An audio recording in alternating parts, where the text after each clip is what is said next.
I should have known from the beginning. There was something wrong with the silence.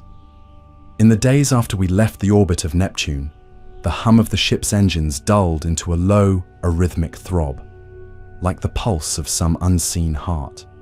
Outside, the observation deck, the stars thinned out into sparse points of white. There was no cosmic dust, no reflected light, no motion, just a yawning blackness that felt heavier the further we moved into it. It wasn't absence, it was negation. Command had called it a gravitational lensing anomaly, an opportunity to study unexplored sectors of the Kuiper belt, they said. But even before the transmission had ended, I could see it in Director Halberd's eyes, the way his pupils shrank, the way his voice cracked ever so slightly over the word anomaly. He was afraid. We all were, whether we admitted it or not. The ship, Deep Echo 7, was small by interstellar standards. Barely 4 decks crammed with outdated life support systems and scanning arrays. It groaned under its own structure as if reluctant to keep moving forward. I slept poorly, haunted by dreams that felt less like my own and more like something implanted, seeding themselves in the thin soil of my subconscious. In the briefing room, we reviewed the data again. Slight distortions in local space-time, the background radiation bending, folding in on itself. No mass, no object. Just a wound in reality, rippling without cause. There shouldn't be anything. Here, said Dr. Tannis, the mission's astrobiologist, staring too long at the rendered graphs. Not even dark matter. He was right, but the anomaly was growing stronger the closer we got, dragging at our instruments, our ship, our very thoughts. By the 4th day, a strange sense of pressure settled in my chest. I tried to tell myself it was the stress of isolation, the endless black around us, but deep down, I knew it was more than that. I could feel something waiting, just beyond the limits of human perception, a slow, impossible gravity, not measured in newtons, but in dread. The readings began to fluctuate, breaking into chaotic patterns no one could explain. Symbols, half-familiar curves and angles, began appearing in the telemetry data, as if the ship itself was trying to communicate or warn us. No one mentioned it aloud. Instead, we kept moving forward. On the 5th day, we dropped out of FTL Drive. We had arrived. The viewport revealed nothing at first, only the emptiness, vast and suffocating. I adjusted the external sensors, my fingers moving on autopilot, trying to find something, anything, to anchor us to reality. Then slowly, like a bruise blooming on flesh, the darkness ahead shifted. It wasn't an object in the traditional sense. It wasn't reflecting light. It wasn't absorbing it either. It was missing from existence. A ragged, uneven blot that seemed to pulse at the edges, distorting the stars behind it in rippling, impossible geometries. My mind instinctively tried to correct the image, to find familiar shapes, but every adjustment made it worse. Straight lines bent, planes twisted into knots. I turned away, nausea rising in my throat. Gravitational distortion confirmed, muttered Lieutenant Reyes, her voice brittle over the comms. Localized, but moving, shifting. How is it moving without mass? Someone whispered. No one answered. I logged my initial observations. Non-Euclidean anomaly detected. No electromagnetic emissions. Subject exhibits passive movement inconsistent with Newtonian physics. Possible Type 4 artifact. Artifact, as if labeling it, made it something we could categorize, explain, control. A soft vibration ran through the deck plates, subtle but undeniable, like the faint tremor before an earthquake. The others felt it too. I saw them exchange quick, fearful glances. Dr. Sato clutched the edge of the console until his knuckles whitened. "We are not alone here," he said, almost inaudibly. For a moment, I was filled with the childish, irrational certainty that if I looked away from the viewports long enough, something would look back through them. We initiated orbital insertion. Deep Echo 7 aligned itself automatically, thrusters firing with muted pops of expelled gas. The anomaly loomed below us like an open mouth, From the storage bay, we deployed the probe, a sleek titanium coffin designed to withstand high radiation environments. It descended slowly into the darkness. Feed from its cameras came back broken, full of static and strange afterimages, shapes that didn't match any known spatial topology, spiraling structures that looped into themselves, corridors without walls or floors, mosaics of shifting, geometric impossibility. And then, something moved, a flicker, just at the edge of the probe's vision, a suggestion of a form, vast, multi-angled, writhing in dimensions we had no language to describe. It was not an organism. It was not machinery.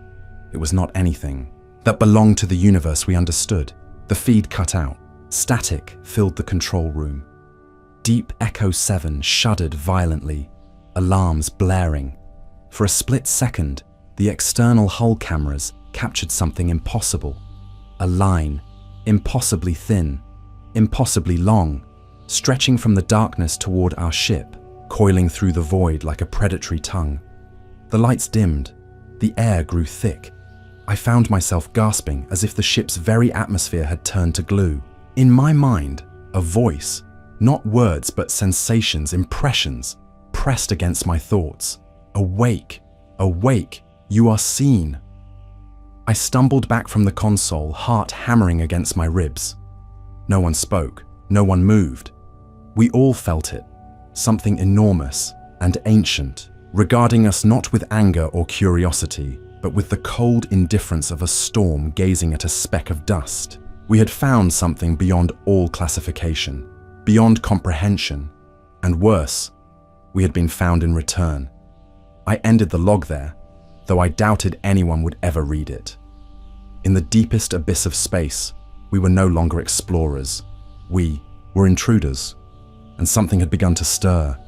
There are no maps for places like this. After the probe went dark, silence fell over the deep Echo 7, thick and stifling, punctuated only by the shallow hiss of the air recyclers. I sat motionless at my station, staring at the frozen telemetry. Every instinct screamed at me to turn, the ship around, to retreat into the safety of known space. But the anomaly, the prison, held us like an invisible snare. Director Halberd's voice crackled over the comms, brittle and sharp. Maintain orbit. Deploy secondary survey units.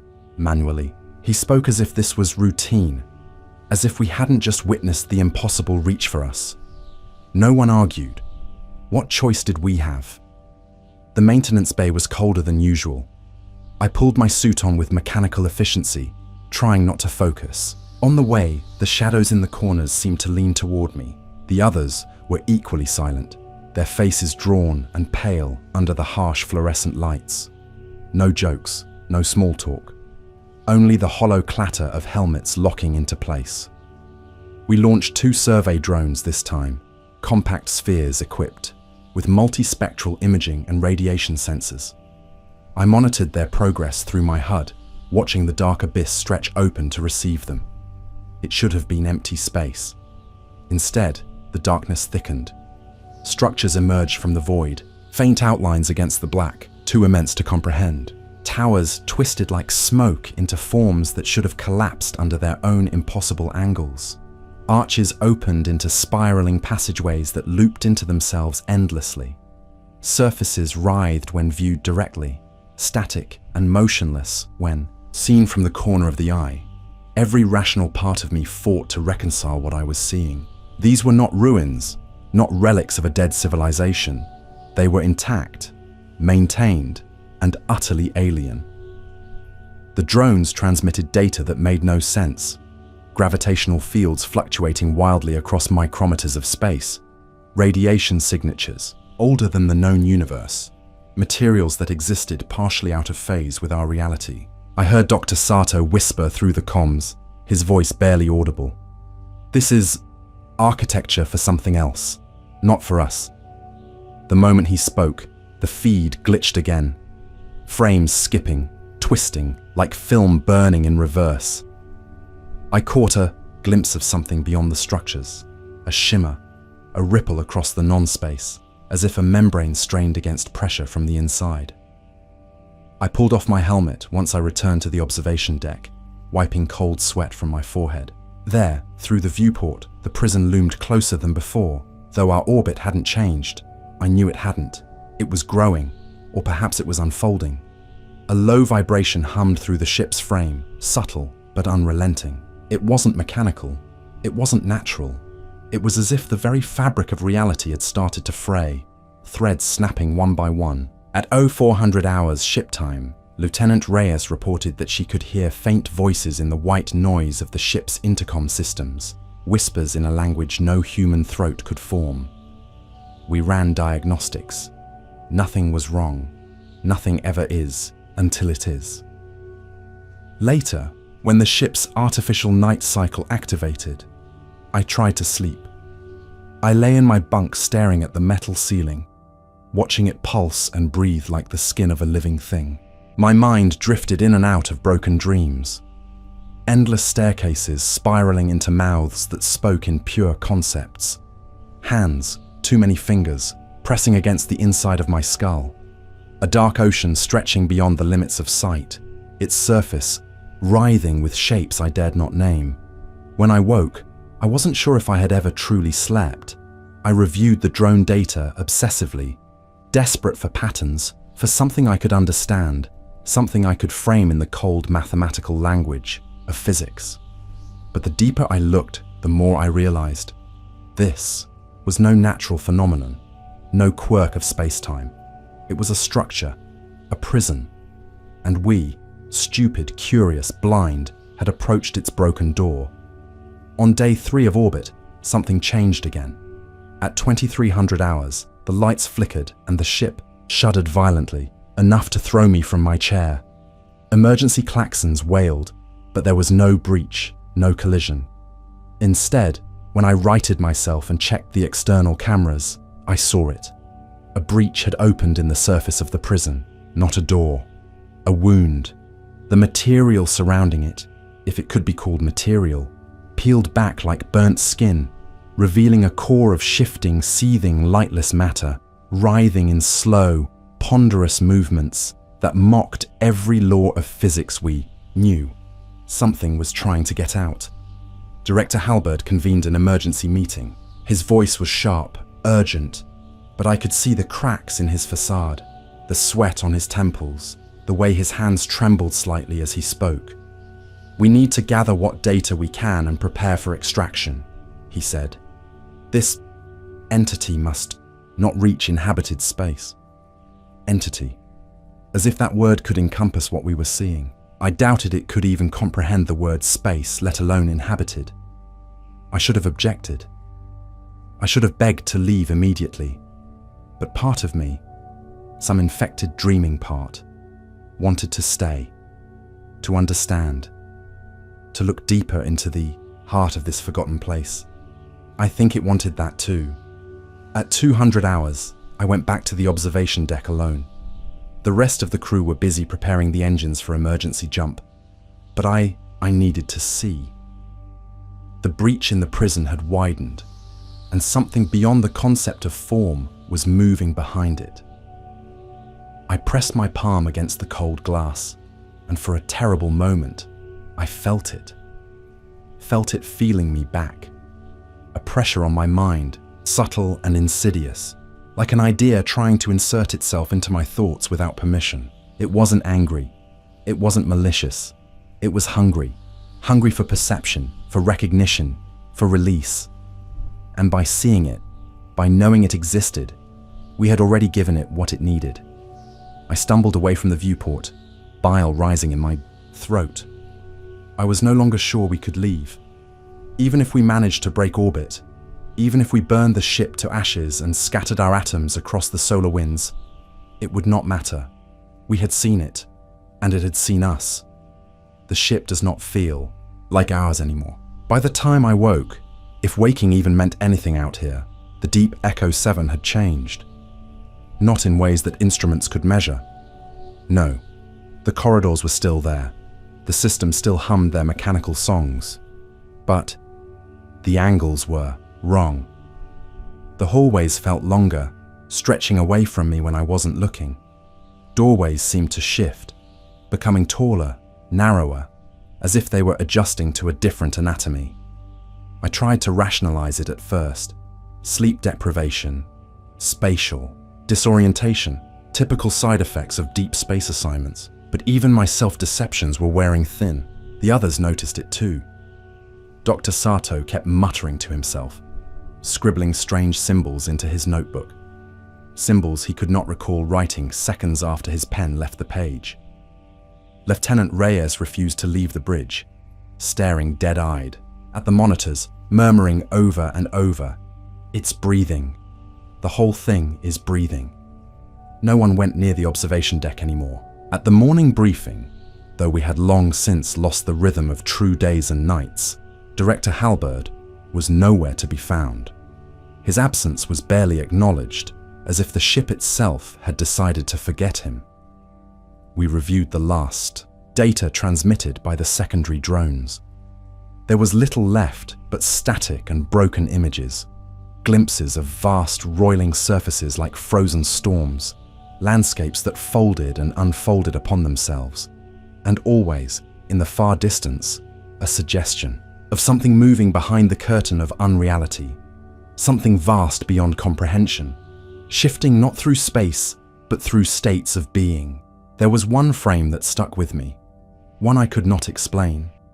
A figure, humanoid in silhouette, but wrong, its joints bending at impossible angles, its skin a patchwork of black and void, its eyes two deep wells into which no light returned. It stood at the breach, facing outward, facing us. I wanted to believe it was an error, a trick of sensor noise, but deep inside, something primal recognized it. A pattern older than memory. The shape of a predator glimpsed through tall grass, the silhouette of disaster hanging on the edge of dawn.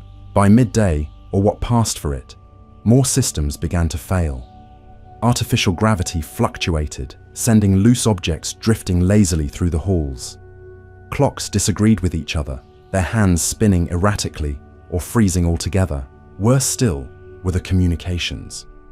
We began receiving transmissions, faint and garbled, not from any external source, but from inside the ship.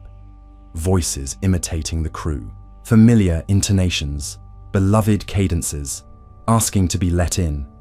"Simon, it's me, open the door. We need to talk, you're not safe alone. You're not seeing the full picture, Simon, let me show you." I stopped responding.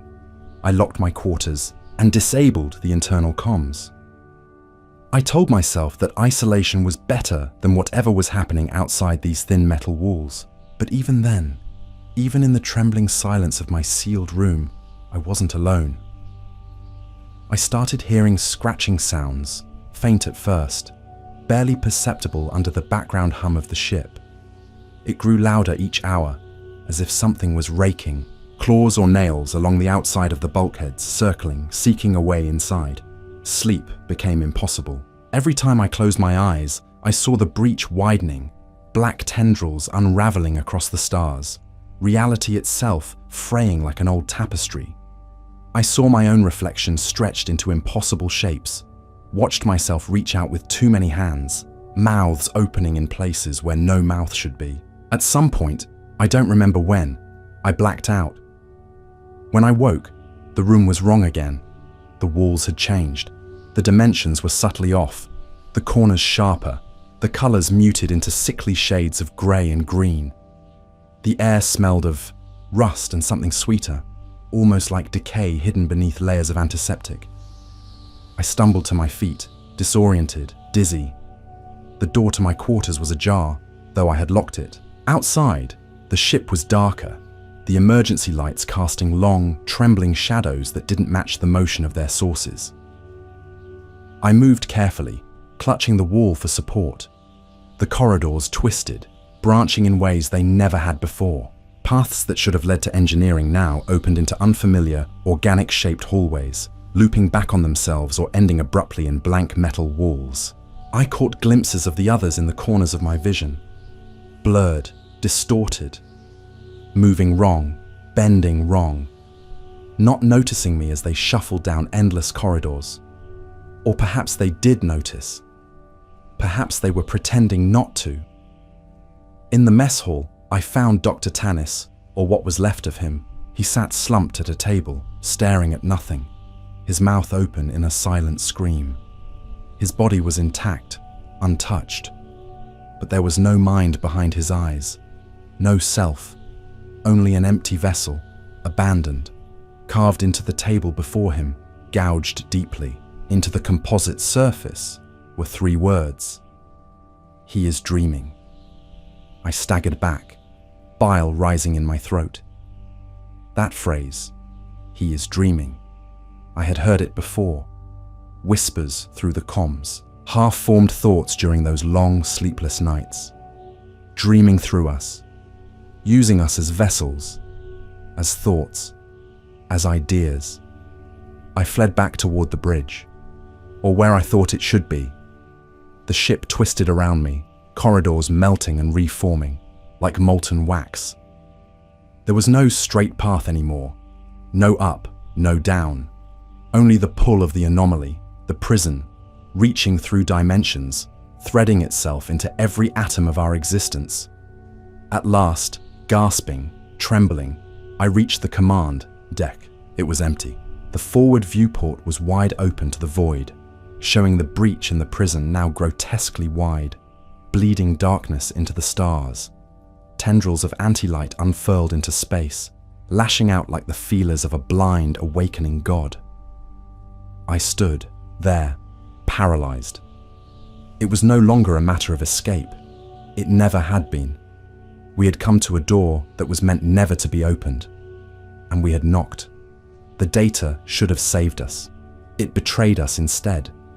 I remained on the bridge longer than I should have, watching, waiting, frozen between terror and fascination.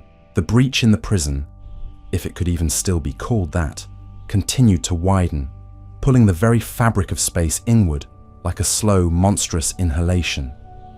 Against the smear of impossible geometry, my own reflection in the viewport twisted and blurred, rippling with unseen waves. My face elongated, collapsed, reassembled in ways that violated every law of biology, but I could not look away. It was showing me something. At some point, minutes, hours, I couldn't tell. I tore myself from the view. I stumbled back to the mission archive, past the empty husks that had once been my crewmates. The ship's layout shifted around me, yet somehow instinct or something deeper guided my steps. I accessed the mainframe, bypassing the security protocols now stuttering and glitching under the strain. What I found chilled me more than any hallucination, any distortion. The Deep Echo 7's primary objective was not to investigate random, gravitational anomalies. That had been a lie. Our course was pre-programmed, locked months before launch, directing us to these exact coordinates. Our instruments had not discovered the prison. We had been led here carefully, methodically. I dug deeper, heart hammering. Buried beneath layers of classified data, I found it. A research log dated decades before our mission, originating from a black site lost to history. Fragmented video feeds, corrupted text files, desperate audio recordings. They spoke of an ancient phenomenon detected far beyond the heliosphere, a rupture in dark matter fields exhibiting sentient characteristics, something not merely alien, but external to reality itself. Not just observing the universe, but imprisoned outside it, scratching, whispering, leaking into every crack it could find. They had tried to study it remotely at first. Probes sent, never returned. Signals warped, twisted. Those who monitored the transmissions began to lose coherence, their thoughts fracturing into incoherent spirals. Eventually, the black site went dark. No survivors, no conclusions. Only warnings layered into encryption protocols. Containment through ignorance. Do not observe. Do not think. And yet, someone, somewhere, had decided that wasn't enough, that they needed to look again. And we were the sacrificial lens. I recoiled from the terminal, bile rising in my throat. All this time, we had been pawns, not explorers, not scientists. Bait. My comlink crackled. A faint voice called out, "Simon!" I turned, every muscle tensed, but no one was there. Only the shifting walls, the trembling lights. The voice spoke again, softer now, directly into my mind. "We needed you to see." It wasn't human, not fully, but it used familiarity like a lure, weaving my memories into something half recognizable, half horrifying. I staggered back toward the core of the ship, deeper into the twisting labyrinth. My sense of direction collapsed entirely. I moved by instinct alone, driven by some gnawing certainty that I had to reach the survey chamber, the place where we had first received the initial telemetry of the prison. It felt appropriate. I had begun this descent there. Perhaps it was fitting that I ended it there too. The corridors around me grew narrower, walls sagging and pulsing like the inside of some colossal throat. Gravity shifted in sickening waves, pulling at me in directions I couldn't name. Time fractured, some steps taking seconds, others stretching into eternities. When I finally reached the chamber, the doors hung broken on their hinges. Inside, the air shimmered with a low, steady vibration, as if space itself were humming. Consoles flickered and buzzed with incomprehensible data, symbols folding in on themselves, cascading endlessly. And at the center of the room stood the figure, the one from the drone feed, the one from my nightmares. Up close, it was worse. The shape of it was wrong in ways I could not articulate. It was as if my brain tried to process it as humanoid out of self-defense, masking its true form behind a veil of false familiarity. But the longer I looked, the more the illusion peeled away. It was not a being. It was a concept, wearing the ragged skin of matter. And it had been waiting for me. Not moving, not speaking, just waiting. I don't know how long I stood there. Time had no meaning anymore. Hours, days, maybe entire lifetimes passed in that stagnant air. Every fiber of my being told me to flee, to tear my own eyes out if necessary. But something deeper kept me rooted, something primordial. The figure shifted slightly, an almost imperceptible motion, and the entire ship shuddered in response. Not from an external force, but as if the deep Echo 7 itself was flinching. And in that moment, I understood. The prison had not merely contained the entity, it had isolated it from thought. Reality itself had conspired to forget, to erase, to deny it space within the mind of any living being. Because thought was a doorway, because to think of it was to call it closer. I had thought of it, we all had, and now it was inside the lattice of my neurons, stitched into the synapses and electrical storms of my brain. The figure reached out, not with arms, but with possibilities, and touched me. It was not pain, it was remaking. Memories tore themselves, apart and reformed sideways. My sense of self folded in on itself like a dying star. I was no longer Simon A. Verne. I was something else, something adrift, something seen. The last coherent thought I had was this: we were never meant to find it. We were meant to forget. And now, I could not even remember what I was before. I don't remember leaving the survey chamber. I don't remember walking these halls. The ship, around me, if it was still the Deep Echo 7, has unraveled into something alien, something profoundly wrong. The architecture bends in ways that suggest it was never meant for human passage. Walls breathe, faintly, pulsing with the slow rhythm of something dreaming, just beyond sight. I no longer move by choice. I am guided, pulled forward through corridors that stretch into infinity, loop back on themselves, fracture, and bleed into each other like reflections in shattered glass. I catch glimpses of the others, Dr. Sato, Reyes, fragments of Director Halberd. But they are twisted now, figures made of half-remembered anatomy, their mouths moving soundlessly, their bodies distorting at impossible angles. They move with a stuttering, puppet-like gait, as if reality struggles to maintain their existence. Or perhaps they struggle to maintain reality. There is no communication between us anymore, only occasional accidental crossings. They do not see me, or if they do not recognize what I am becoming. I think about turning back, but behind me there is only more ship, more impossible corridors. The idea of behind feels meaningless now, a construct for minds still anchored in cause and effect. I feel the breach long before I see it. It emanates a pressure on the mind, a heaviness that collapses coherent thought into scattered fragments. Concepts blur together. Up becomes memory, forward becomes regret. Sensation and idea intertwine into a single, nauseating soup. The prison is no longer a structure out there, in space. It is here. It is inside. I pass through a chamber that once might have been the cargo bay. Now it is a void suspended between folds of broken perspective. Crates hover above and below, merging into the walls, leaking dark, viscous substances that evaporate before touching the floor. In the center of the void stands a spire, a needle of black geometry, turning slowly in the non-air, humming with vibrations felt more in the teeth and bones than heard. Carved along its surface are the same glyphs we saw in the telemetry data, endlessly recursive, symbols that seem to devour themselves even as they are formed. Containment through ignorance. Containment through ignorance. The mantra pulses in my skull, but the words are rotting, falling apart. Too much has been seen. Too much has been thought. I move onward. Eventually, I reach what remains of the observation deck.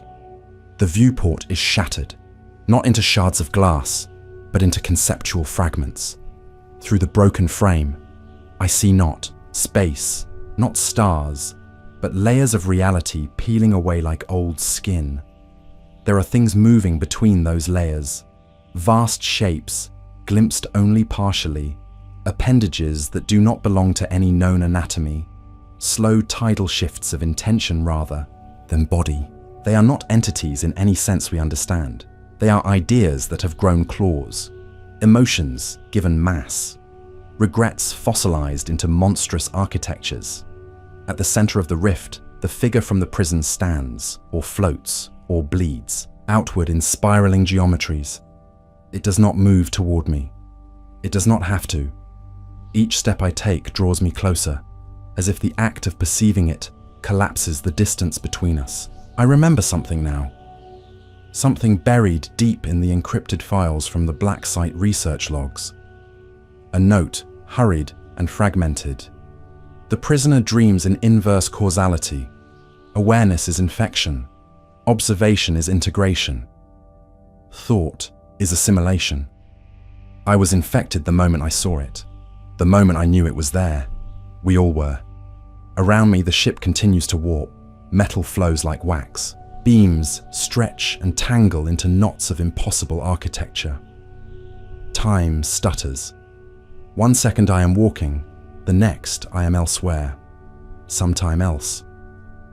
In one moment, I see myself from above, a pale figure staggering down a corridor that dissolves into mist. In another, I am back on Earth, standing in a field under a boiling blood-red sky, a great hand reaching down from the clouds made of absence. But always, always, the pull brings me back here, to the breach, to the dreaming thing. I drop to my knees, overcome by a nausea that goes beyond the physical. It is a sickness of the mind, a corrosion of the self. Memories leak out of me, pooling on the floor in shimmering puddles. Faces I once knew blur into meaningless patterns. I can no longer remember what year it is, what mission this was, what name I wore before coming here. The figure unfolds, blossoms into a shape so vast, it swallows the shattered deck, the ship, the stars beyond. Not larger in a spatial sense, larger in concept, in meaning. It unfurls memories of other prisoners, civilizations ancient beyond, comprehension, whole epochs swallowed in forgotten aeons, each one trapped, entombed not in walls, but in ignorance, until someone, somewhere, remembered. I feel its attention settle upon me fully now. Not anger, not hatred, indifference. I am a vessel, a relay. It speaks, not in words, but in something deeper, more primal, an invitation. And I know, with a clarity sharper than any fear, that there are no barriers left. The prison is open. We are open. Whatever I was, scientist, explorer, human, is irrelevant now. I am thought. I am observation. I am contagion. And I will carry this dream outward into the spaces still untouched, into the minds still closed. The breach expands behind my eyes. There is no way back. I have stopped trusting my senses. The ship, or the corpse of what once was Deep Echo 7, drifts through a sea of fractured perceptions. I walk its broken arteries like a blood cell lost in an unfamiliar body, following a rhythm that is not my own. The walls now bleed light, soft and colorless, a sickly illumination that seems to come from inside the metal itself. Shadows detach from their sources, slithering along the corridors like sluggish animals. I understand now. I was not infected by a pathogen, nor possessed by an entity. I am being rewritten. The thing we found, the thing we awoke, does not move like a predator through the dark. It moves through thought, through memory, through belief. It doesn't hunt us. It dreams us. Each step I take confirms the collapse of physical law around me. Gravity pulses at random, dragging me upward toward dripping ceilings or pulling sideways into crumbling walls. My body endures the distortions without protest, reshaped, reimagined. I no longer remember what pain felt like, or hunger, or warmth. Those concepts have melted away, leaving only sensation in its rawest form. Touch, sound, distortion. At first, I tried to hold on to fragments of my identity. Flashes of earth, the smell of rain on concrete, the sound of city noise at dusk. But even those have faded into half-remembered hallucinations. They are brittle things now, crumbling. When I reach for them, I came across Reyes today, or what was left of her. She was fused into the structure of the ship, her body stretched impossibly thin, her face preserved in a rictus of awe and terror. Her eyes still moved, tracking me with slow, sluggish awareness. She tried to speak, but no words came. Only a gurgle, a vibration that resonated painfully in my bones. I wanted to look away. I couldn't. Behind her, inside her, I could see the breach. A wound in space, gaping and hungry, spilling impossible geometries into our world. Shapes that defied context. Symbols that devoured meaning just by existing. Through it, I glimpsed something vast and coiled, moving with the patience of geological time. He dreams through us. I whispered the words aloud, feeling their weight settle heavily on my tongue. He dreams through us. And through the dreaming, he learns. I staggered onward, deeper into the ship's decomposing innards, following a trail not laid by footsteps, but by impressions, echoes stitched into the decaying fabric of space. The bridge, if it can still be called that, waits ahead. Once, it was a place of command and control. Now, it is a shrine. The remnants of my crew are here, gathered in silent reverence around a massive, writhing spire of black matter erupting through the deck, threading upward into the broken ceiling like the exposed root of a world-sized tree. Their bodies are twisted, elongated, draped in thin strands of their own unraveling substance. They sway gently, as if moved by a wind I cannot feel. Their faces are blank, hollow.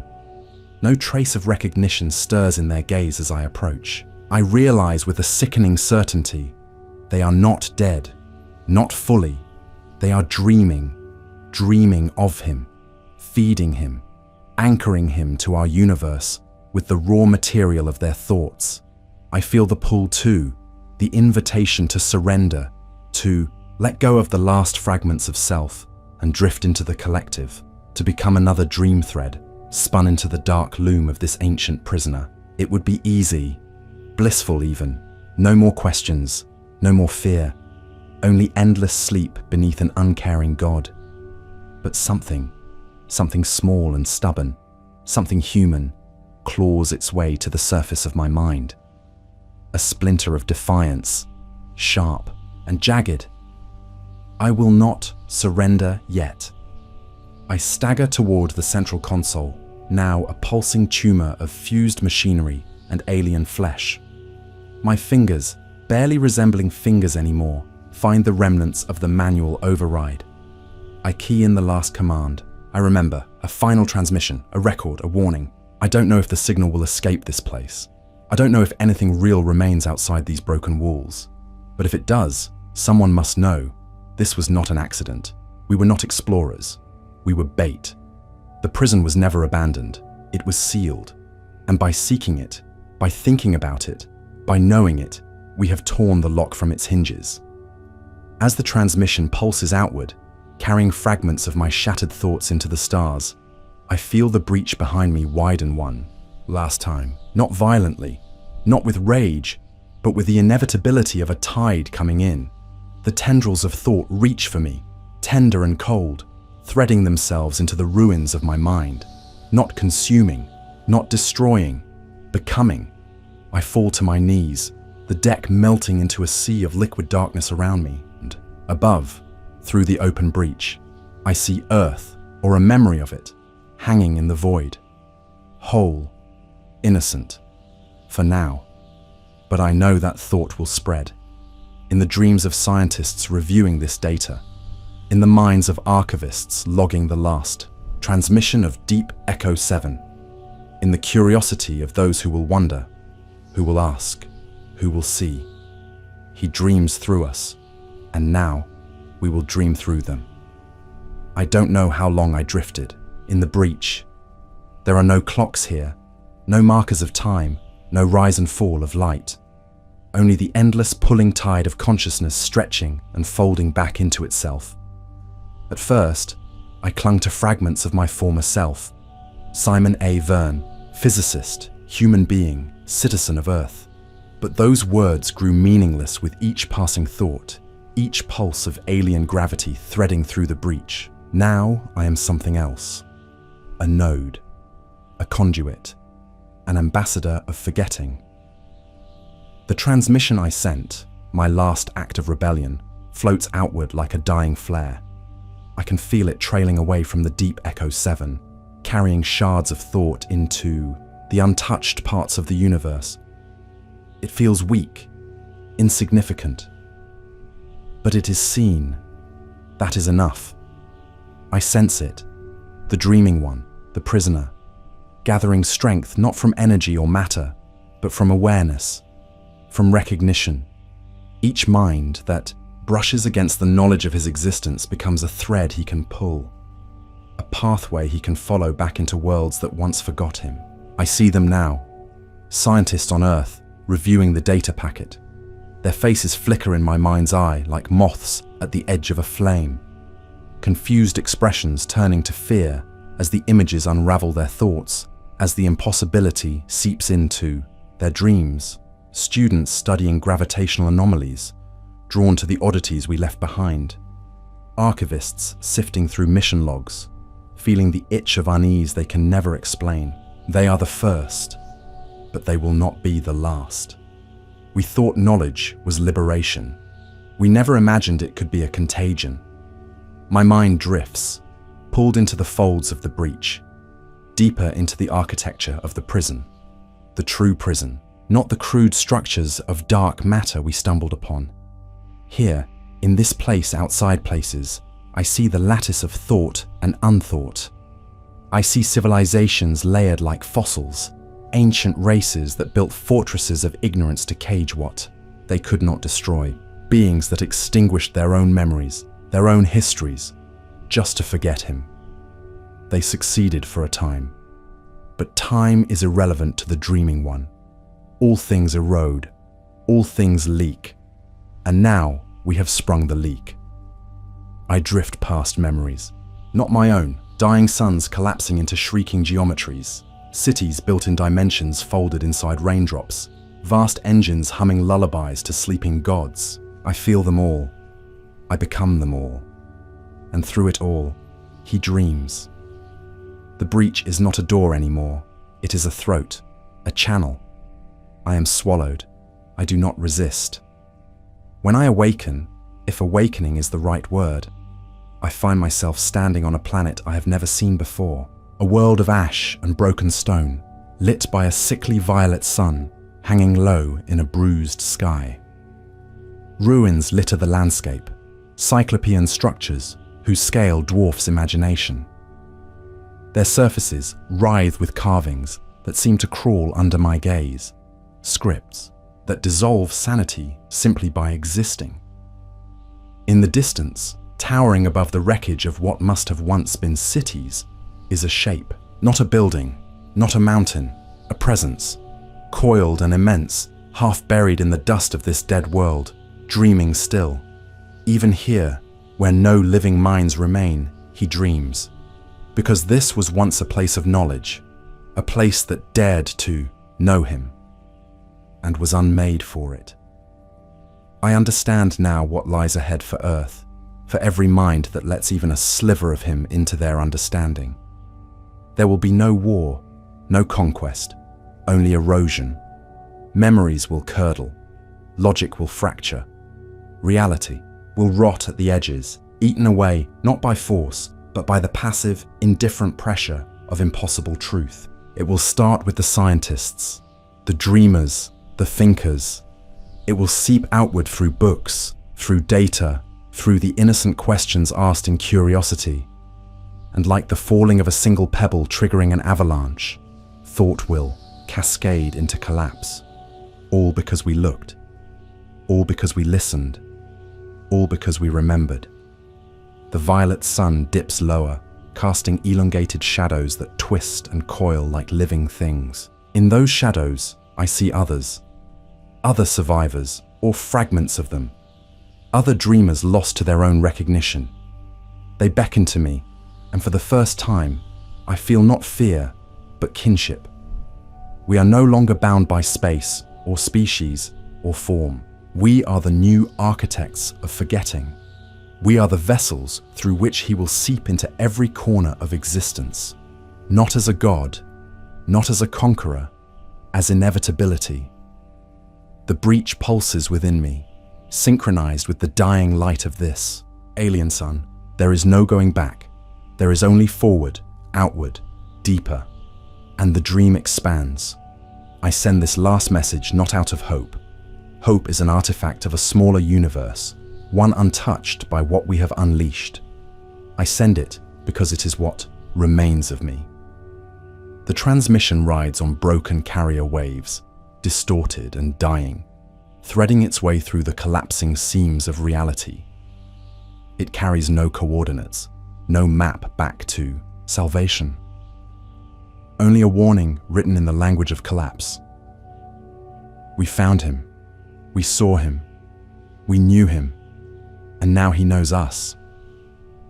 From the place I stand, if standing still holds meaning, I can see the boundary between the dream and the waking world, fray like burning paper. Layers of history, of memory, peel away to reveal the rotting core beneath. Earth drifts on the edge of awareness, still whole, still breathing, but not untouched. Already, in the dark hours of its nights, the first dreams have begun. Already, in laboratories and libraries, in the quiet moments when minds wander, the breach extends its roots. It will not come with fire. It will not come with flood.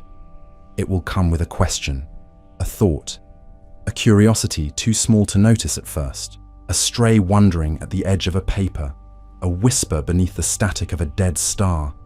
And through that question, through that crack, he will seep in. I watch as the figures of Deep Echo 7 move in the distance, what's left of them, twisting, reshaping, becoming messages rather than people.